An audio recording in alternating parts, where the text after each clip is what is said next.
Hi, this is Matt Baker. Today I'm going to show you the current line of succession to the British throne as of September the 8th, 2025. I've done this topic many times on this channel, the last time being right after the death of Queen Elizabeth II. However, it's now been 3 years since her death, and a few changes have occurred, so I thought it would be a good time to do an update. This time I'm also going to go a bit further than I usually do, covering everyone from the first in line to the 61st in line. So along the way, you'll be seeing some familiar faces as well as meeting some of the less familiar members of the royal family. There's a lot of fancy titles involved, but don't worry, I'll be explaining those as well as we go along. I also want you to keep in mind that this line of succession applies not only to the United Kingdom, but to 14 other countries as well, including Canada, which is my own country. So, the first 25 people in the line of succession are all descendants of Queen Elizabeth II. I've labeled this part of the tree A because anyone that descends from her, including any future-born descendants, will always outrank those from other branches, which we'll come to later. The current monarch is, of course, the Queen's firstborn son, Charles, who is now known as King Charles III. The previous two kings named Charles were Charles I, who reigned from 1625 to 1649, and Charles II, who reigned from 1660 to 1685. Now, previously, whenever a female monarch was succeeded by one of her children, the name of the royal house would change, because in the past, house names were based on whoever the father was. However, in this case, Charles has chosen to continue to use the name House of Windsor, which was his mother's wish. Anyhow, King Charles III is married to Camilla, who is therefore the current queen. However, take note that she is a different type of queen than Queen Elizabeth was. You see, whenever the reigning monarch is a female, that person is a queen regnant, meaning that she outranks her husband, as well as everyone else in her kingdom. Even though Queen Elizabeth was born during a time when males were generally given preference over females, the reason she became queen regnant was because her father, King George VI, didn't have any sons. It was only her and her younger sister Margaret. Thus, when her father died, the throne passed to a female. In contrast, Queen Elizabeth did have several male children, and therefore, when she died, the throne passed to her eldest son, Charles. Camilla, as the wife of the king, gets to be called queen, but she is merely a queen consort. So, to sum up, a queen regnant is a reigning monarch of the kingdom, whereas a queen consort is simply the wife of a reigning king. Now, why is it that there's no such thing as a king consort? As you might know, Queen Elizabeth's husband was called Prince Philip, not King Philip. Well, basically, it's because the word king is generally understood to be a higher rank than that of queen, and thus he was given the title prince in order to make it clear that Queen Elizabeth outranked him.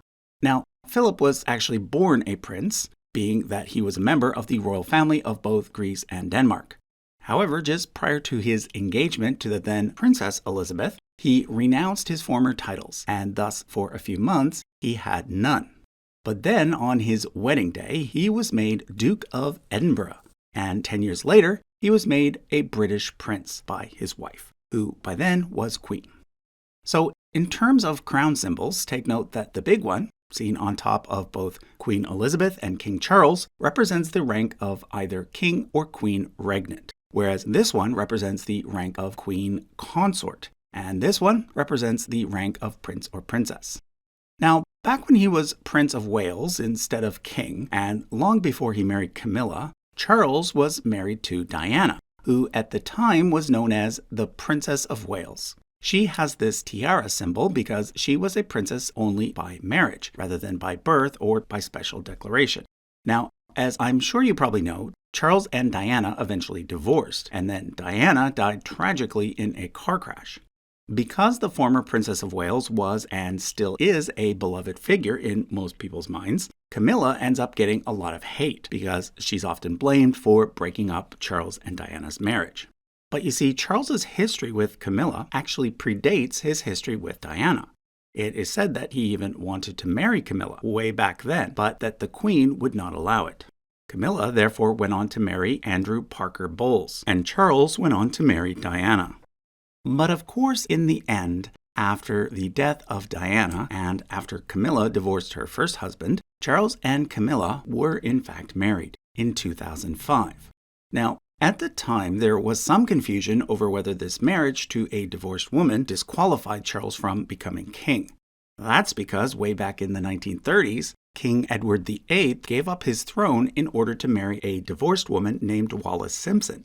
At the time, that was indeed against the rules set forth by the Anglican Church. However, by the time Charles and Camilla married, that rule had been changed, and therefore Charles's second marriage had no impact on him becoming king. Okay, we're well into the video at this point, but we're finally ready to discuss the first person in the line of succession. So when King Charles dies, he will almost certainly be succeeded by William, his firstborn son by Diana, who will then become William V. The only scenario in which this would not happen would be if William dies first. Currently, William holds the title Prince of Wales, which is what Charles was known as before he became king. This is because whenever there is a male who is the heir to the throne, that person is customarily given the title Prince of Wales. This custom goes all the way back to King Edward I, who bestowed it upon his son after having conquered Wales and making it a part of Kingdom of England. Previous to this, there had been several independent Welsh princes of Wales, and if you're interested in learning about those, I suggest that you check out the video we did on the Welsh Monarchs family tree. Okay, so when William became Prince of Wales, his wife Catherine became the new Princess of Wales. Camilla never did use that title out of respect for Diana, so Catherine is actually the first Princess of Wales since Diana. However, take note that Catherine was already a princess before becoming the Princess of Wales because she was already married to William, who was a prince from birth. That's why she has a tiara symbol above her, to indicate that she's a princess only by marriage. Now, William and Catherine also hold a bunch of other titles.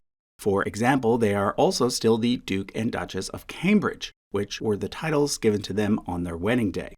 But they are also now the Duke and Duchess of Cornwall, which are English titles given automatically to the heir apparent and his wife, as well as the Duke and Duchess of Rothesay, which are Scottish titles given automatically to the heir apparent and his wife.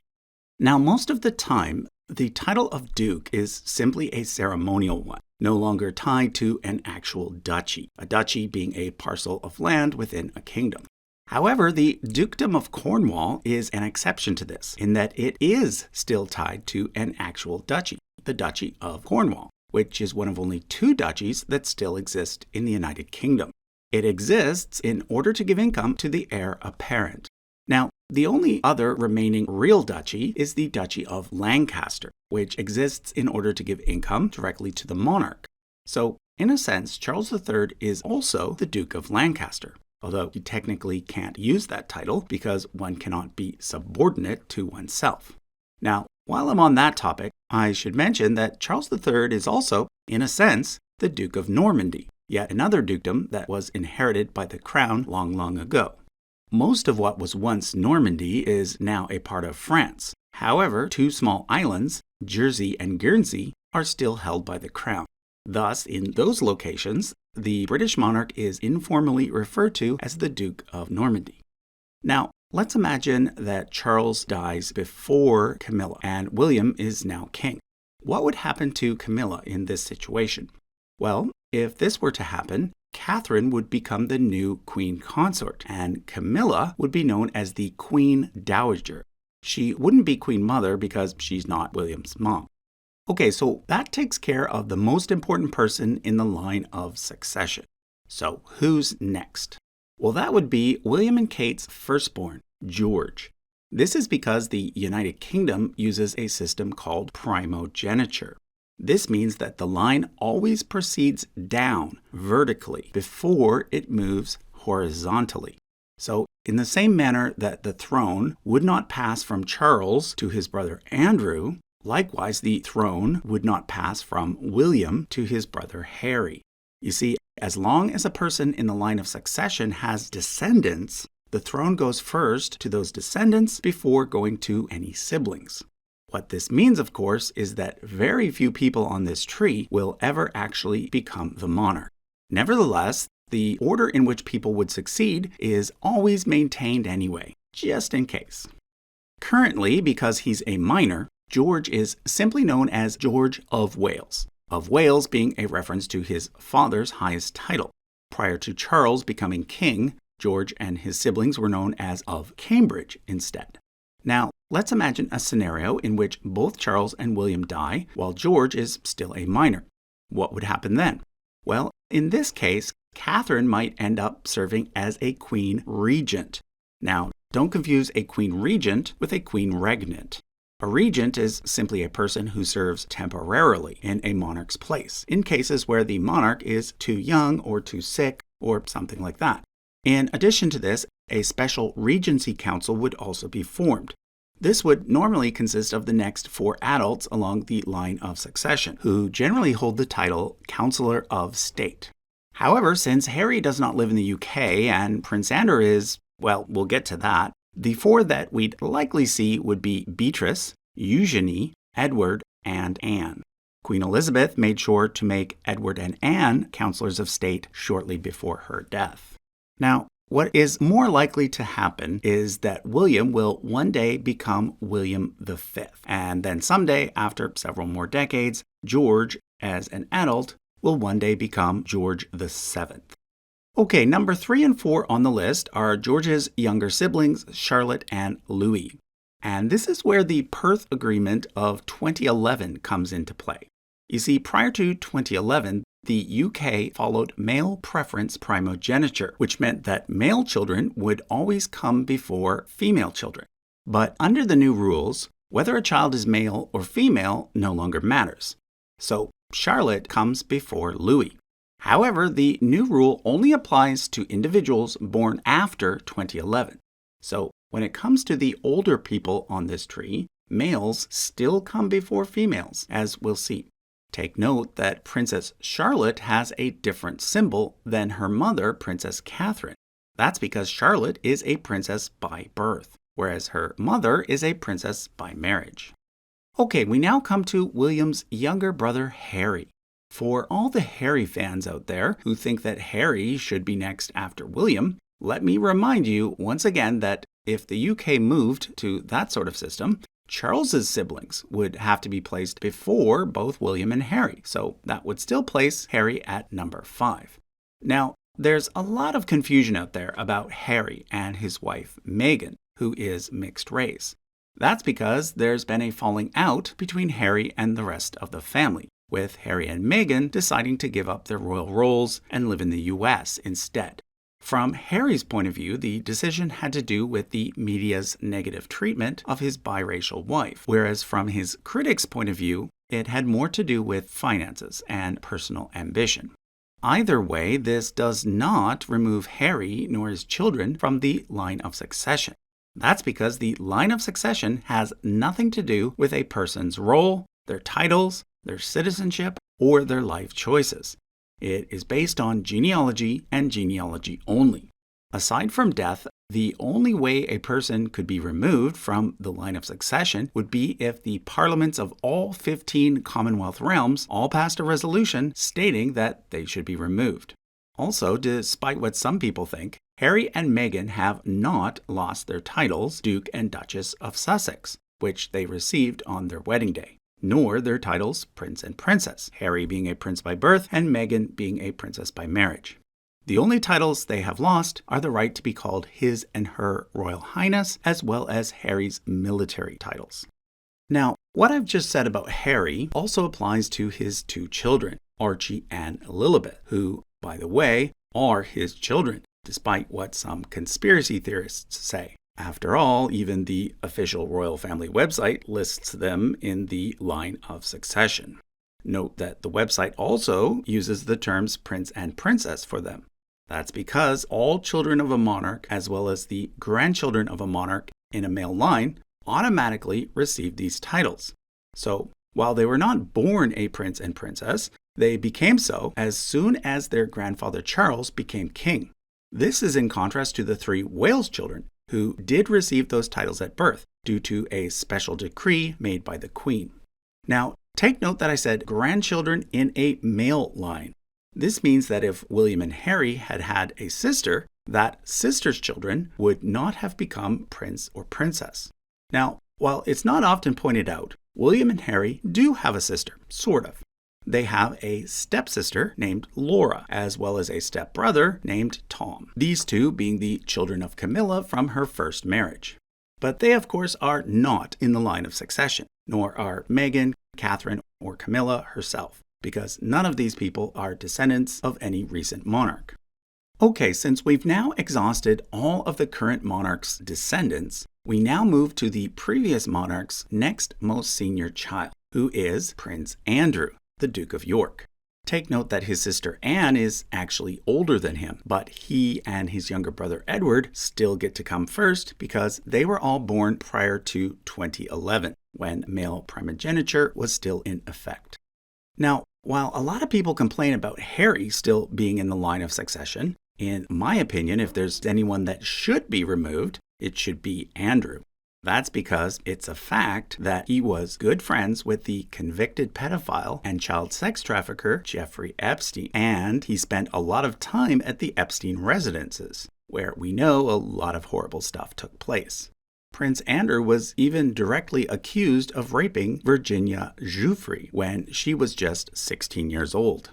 Although those accusations were never proven in court, he did settle with her for an undisclosed amount. Sadly, just a few months ago, Giuffre committed suicide, although her father believes she was killed. This happened just before the Epstein files hit the news again, so the timing is at least very suspicious. If you want to make sure you're staying up to date with controversial stories like this one, I highly recommend that you check out Ground News. It's the website and app that I myself use whenever I want to see how a breaking story is being covered in the media. You see, for every major news item, they give you access to dozens, sometimes hundreds of different sources, so that you can compare how things are being reported from each side of the political spectrum, as well as in different parts of the world. For example, they recently gathered hundreds of articles about Virginia Giuffre's forthcoming memoir, which will be published posthumously. Using Ground News, you can see that left-leaning news sources are pointing out that the book will be unsparing, and that right-wing sources are reporting that there will be new details about Prince Andrew. But perhaps more importantly, Ground News helps you decide which ones, out of all of these sources, are considered to be the most factual, using third-party rankings. They even tell you how each news organization is funded, which helps highlight potential biases. And they do all of this with easy-to-understand charts. So, as you can probably guess, I really like Ground News. But do you know who else does? The people who give out the annual Nobel Peace Prize. In fact, the Nobel Peace Center called Ground News an excellent way to stay informed, avoid echo chambers, and expand your worldview. So don't wait. Subscribe now by going to ground.news/charts or by using the link in the description or pinned comment. Be sure to use my link so that you can save 40% off unlimited access to their Vantage plan. Now, regardless of Prince Andrew's actions, the fact is he is still in the line of succession and still would be, even if he ended up in jail. He's also still the Duke of York, a title often given to the second-born son of a monarch. However, he did, like Harry, lose his military titles, as well as his right to be called His Royal Highness. Now, long before any of this controversy, Andrew married Sarah, who became the Duchess of York, although they eventually divorced. However, the union produced two daughters, Princess Beatrice and Princess Eugenie, who are now 9th and 12th in the line of succession. In 2020, Beatrice married the Italian noble Edoardo Mapelli Mozzi, and currently they have two daughters, Sienna and Athena, who are numbers 10 and 11. Edward also has a son from a previous relationship named Christopher, who is therefore Beatrice's stepson. He, of course, is not in the line of succession. 2 years before her sister's marriage, Eugenie married business executive Jack Brooksbank, and together they have two sons, August and Ernie, who are numbers 13 and 14.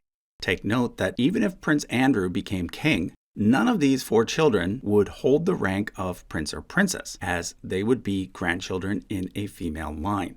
Also note that the title Duke of York will not pass to either Beatrice or Eugenie upon Andrew's death, as this title is only ever held by a male. The next person it's likely to go to is Prince Louis, once William is king, although I can also imagine them dropping the title altogether due to its association with Andrew. Okay, coming in at number 15 is the king's younger brother, Edward. He and his wife Sophie are now known as the Duke and Duchess of Edinburgh. As we saw earlier, the title Duke of Edinburgh was previously held by his father, Prince Philip. When Prince Philip died, this title was inherited by Charles, but then when Charles became king, it ceased to exist. Thus, Charles was free to bestow it upon someone else, which he did in 2023. However, take note that this time, it was not given as a hereditary title, meaning that when Edward dies, it will not pass on to his son James. Now, at this point, I want to explain the little green check marks that appear on only a few members of the royal family. These represent the 10 members who are working royals, meaning that they actively represent the royal family at various events, as well as actively promote the various causes that the royal family supports. So far, the only working royals that we've seen have been the King and Queen and the Prince and Princess of Wales. So although Edward is only number 15 on the line of succession, in terms of working royals, he's number 5. So in other words, he and his wife are 2 of the more visible members of the royal family. Together, they have 2 children, both born prior to 2011. Because of this, James, even though he's younger, comes before Louise. Take note that as grandchildren of a monarch in a male line, both children have the legal right to be called prince and princess. However, neither of them actually use those titles, a decision made by their parents before they were born. Informally, James is now known as the Earl of Wessex, which is one of his father's lesser titles. Upon the death of Edward, James will officially become the Earl of Wessex and will be able to pass that title along to future generations. Louise is now 21 and thus could choose on her own to use the title of princess, but so far she's continued to simply use the surname Mountbatten-Windsor, Mountbatten being the house that Prince Philip belonged to, and Windsor being the house that Queen Elizabeth belonged to.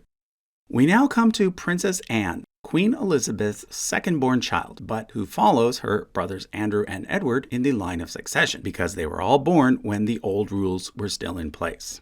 As you can see, she's a working member of the royal family and is not only a princess, but also holds the title Princess Royal. This is yet another special title that is usually reserved for a monarch's eldest daughter. Now, interestingly, while Queen Elizabeth was once a monarch's eldest daughter, she never did hold the title. That's because at the time, it was held by her aunt, Princess Mary, and the title cannot be used until the previous Princess Royal has died. So, after Princess Anne dies, the next person who is likely to get the title would be Princess Charlotte, once William is king. But, of course, we'll have to wait and see. Now, Anne has been married twice. Her first husband, as well as the father of her 2 children, was Mark Phillips, but she is now married to the retired naval officer Timothy Lawrence, who, during the 1980s, also served as the person in charge of the Queen's horses. Take note that neither of Anne's children hold the title of prince or princess. Once again, this is because they are grandchildren of a monarch in a female line. So, after Anne comes her son Peter, and then Peter's 2 daughters, Savannah and Isla. Peter was previously married to Canadian Autumn Kelly, but the couple divorced in 2021. Recently, Peter announced his engagement to Harriet Sperling. After Peter and his daughters comes his sister Zara, who is an Olympic silver medalist in equestrian and is married to former rugby player Mike Tyndall. Then comes their 3 children, Mia, Lena, and Lucas. This brings us to the end of Queen Elizabeth's descendants, as well as the first 25 people in the line of succession. If we want to continue along the line, we next have to look at the descendants of Queen Elizabeth's younger sister Margaret, who are on the branch that I've labeled B. Now, first off, take note that Margaret and Anne are 2 different people. They kind of look similar, so in the past, some people used to get them confused. Margaret passed away in 2002, so that's why she doesn't get a number. But she does have 6 living descendants, and they are numbered 26 through 31. Back in the 1960s, when Margaret got married, she and her then husband, Anthony Armstrong Jones, were given the title Earl and Countess of Snowdon. Take note that in the UK, an earl is the equivalent of a count, but since there is no female equivalent of the title earl, the wife of an earl is known as a countess. Since both Margaret as well as her husband, whom she later divorced, have passed away, the title Earl of Snowdon is now held by their son David Armstrong Jones, who is number 26. His 2 children are numbers 27 and 28. And then next comes David's sister, Sarah Chatto, and her 2 sons, Samuel and Arthur. Now, of Princess Margaret's 4 grandchildren, the only one to hold a title is Charles. Because he's his father's heir, he gets to use the title Viscount Linley. Not Linley with a Y like in the BBC series, but Linley with an I. But what is a Viscount? Well, this might be a good time to sum up the various ranks that exist within the British nobility. Of the ones that we've seen so far, Duke is the highest, after King or Queen, of course. Then comes Earl, and then Viscount. However, besides these, there is also Marquess, which goes in between Duke and Earl, and Baron, which goes at the bottom. Now, there is also Baronet and Knight, but these are not actually noble ranks, as they are used for honorary purposes only. Okay, we've now used up all of the descendants of George VI, who was the father of both Queen Elizabeth and Princess Margaret, as well as the king from 1936 to 1952. Unless you're in your 80s, you probably don't remember much from his reign, but you might remember his wife Elizabeth, who for many years was known as the Queen Mother, being that she lived to age 101, dying 1 month after her daughter Margaret. She was not, however, Elizabeth I, because she was only ever a queen consort, not a queen regnant. Elizabeth I was this queen, who lived during the time of Shakespeare. Now, King George VI was originally not supposed to be king. That's because he was the second-born son, holding the title Duke of York, as is customary for second-born sons. At the time of his father's death, the Prince of Wales was actually his older brother Edward, and as such it was Edward who became king, as Edward VIII. But, like I mentioned earlier, Edward fell in love with a divorcee named Wallis Simpson, and after less than a year he gave up his throne in order to marry her. In his letter of abdication, he renounced the throne, not only for himself, but for all future descendants.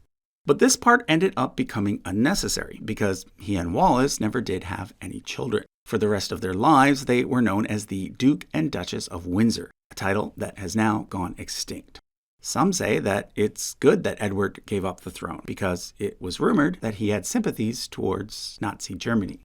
So, in order to continue down the line of succession, we now have to move to Branch C, the descendants of the next eldest male in this generation, Prince Henry, the Duke of Gloucester. He died in 1974 and was predeceased by his son William, who died in a plane crash. Thus, Henry's only other child, Prince Richard, is the current Duke of Gloucester and the next person in the line of succession, coming in at 32.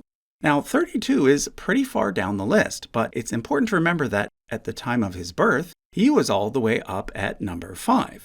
You see, he belongs to the same generation that Queen Elizabeth belonged to, being her first cousin, and he remained fairly high on the line of succession until the Queen's number of descendants started to really grow. Prince Richard also holds the distinction of being the most senior living male line descendant of Queen Victoria. So, if, for example, Queen Victoria had switched the laws of succession from male preference primogeniture to male-only primogeniture, like Paul I did in Russia, it would be Richard who would be king today. As you can see, he and his wife Sophie are among the 10 working royals. In fact, so far this year, the Duke of Gloucester's been as busy as the Prince of Wales. attending over 120 events. Richard's descendants include 3 children and 6 grandchildren, who together comprise numbers 33 to 41. Of note is Davina Windsor, who married a Maori man named Gary Lewis, although they've since divorced. Their 2 children, Senna and Tane, are half Maori, and thus the next 2 highest biracial individuals in the line of succession, after Archie and Lilibet. We now proceed to Branch D, which consists of the descendants of King George VI's younger brother, George, who held the title Duke of Kent. Now, wait a second. How could a king named George have a younger brother who was also named George? Well, here's the thing. Prior to becoming king, George VI's name was actually Albert. You see, when a person becomes monarch, they can actually choose to use one of their middle names if they want to. In this case, Albert chose George in order to provide continuity between himself and his father, George V. In fact, prior to Charles III becoming king, there was some speculation that he might choose the regnal name George VII, but he did not. During World War II, the Duke of Kent served in the RAF, and unfortunately, during a non-operational flight, his plane crashed, resulting in his death. This was the first time in over 450 years that a member of the royal family had died in active military service. However, before he died, he fathered 3 children. His eldest, Prince Edward, became Duke of Kent at age 6, and to this day is still a working royal. Turning 90 next month, he's currently the oldest living person in the line of succession. It is with his family that we find the first Catholics, which is important because prior to 2011, anyone who married a Catholic was excluded from the line of succession. And to this day, anyone who is a Catholic themselves, or any non-Protestant, is still excluded. Now, first of all, I should mention that Prince Edward's wife, Catherine, actually converted to Catholicism in 1994. However, this did not remove Edward from the line of succession, because the rule back then stated that you couldn't marry a Catholic. It said nothing about what happens if your spouse converts after the marriage. However, the couple's firstborn child, George, did marry a Catholic, and hence he was excluded up until 2011, which is when the rule was changed. At that point, because he himself was not a Catholic, he was added back into the line of succession. But out of his 3 children, 2 followed in their mother's footsteps and chose Catholicism. This means that Edward and Marina Windsor are the first 2 people on the tree to be excluded due to their religion. Their younger sister Amelia, however, did not choose Catholicism and hence is still on the list. Known for her modeling career, she currently sits at number 44. We then get the Duke of Kent's daughter Helen and her 4 children. But then we get another person who converted to Catholicism, Nicholas Windsor. He and his 2 children are thus excluded. Coming in at number 50 is the Duke of Kent's younger brother Michael. Besides being a prince, he does not hold a title of his own, and hence is simply known as Michael of Kent. He married Mary Christine, a Catholic, so he was once excluded as well, although he's now back in as of 2011. Take note that while he is a working royal, his wife no longer is, nor is Catherine, the Duchess of Kent. Prince Michael has 2 children and 2 grandchildren, who sit at numbers 51 through 54. Now, Edward and Michael also have a sister named Alexandra, who married the late Lord Angus Ogilvy. She hence has been known for most of her life as Lady Ogilvy. She was, until recently, the 11th working royal, but has since had to retire due to declining health. Her 2 children and 4 grandchildren are numbers 56 through 61. The most interesting person here is no doubt Marina Ogilvy, who in the 1980s became the proverbial black sheep of the family for posing on the cover of a fetish magazine, getting pregnant out of wedlock, and then finally walking down the aisle in a black wedding dress. Okay, it is here that we're going to stop numbering people because, well, we could go on for another few hours, and pretty soon we'd hit some everyday people who deserve their privacy. However, I will show you how the list proceeds from here in general and point out a few more people of note. First of all, I want to make sure that Prince John doesn't go unmentioned. He was the fifth son of George V and often gets forgotten. This is because he was likely autistic and also suffered from epilepsy. Because of this, he was kept out of the public eye, and his illness was only disclosed after he died at age 13 from a seizure. As such, he obviously has no descendant. However, there was one more sibling in this family, Mary, the Princess Royal. Although she was the third eldest, her descendants, branch E, get placed after those of her younger brothers Henry and George. She married the Earl of Harewood, and hence that title was passed on to her eldest son. Although, take note that her two sons were not princes, as they were grandchildren of a monarch in a female line. Today, the Earl of Harewood is George's son, David Lascelles. Now, if we wanted to continue the line past Princess Mary's descendants, we'd have to first move up one more generation to that of King George V and look to the descendants of his younger siblings. He did actually have an older brother, Albert, but Albert died before even his grandmother, Queen Victoria, and never produced any children. Thus, the next set of people in the line of succession would be the descendants of Louise, who was yet another Princess Royal. Her husband was given the title Duke of Fife, and hence that's the title used by her senior-most descendant today, who is David Carnegie.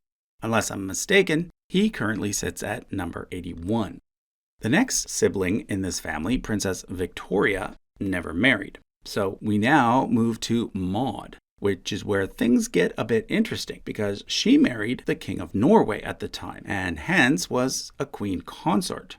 Her most senior descendant, as you might expect, is the current King of Norway, Harold V. Thus, we get the first living monarch who, in addition to being king of his own country, is also in the line of succession to the British throne. He currently sits at around number 90. Now, at this point, you might be wondering, does the list go on forever? I mean, most people of British descent can trace at least one of their lines to some medieval English or Scottish king if they go back far enough. So does that mean that perhaps you too, watching this video, are on the list? Well, probably not. Because you see, the list does end. Let's switch to my European Royal Family Tree West chart so that I can show you why. If we keep going back along the family tree of British monarchs, past Queen Victoria and past George III, we eventually reach George I's mother, Sophia. And this, according to the Act of Settlement 1701, is the person that you must be descended from in order to be included in the line of succession. Of course, you also have to be Protestant. So how many people does this end up being? Well, according to current estimates, around 5,000. Now, thanks to the wonders of the internet, someone has managed to figure out who the very last person on the list is.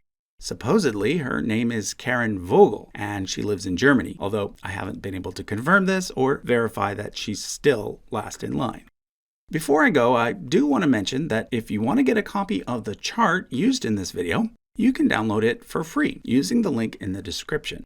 Also, take note that we do sell this European Royal Family Tree West chart as a poster, as well as a European Royal Family Tree North/East chart, plus many more. You can find all of our posters on our website, usefulcharts.com. And don't forget to check out Ground News. Thanks for watching.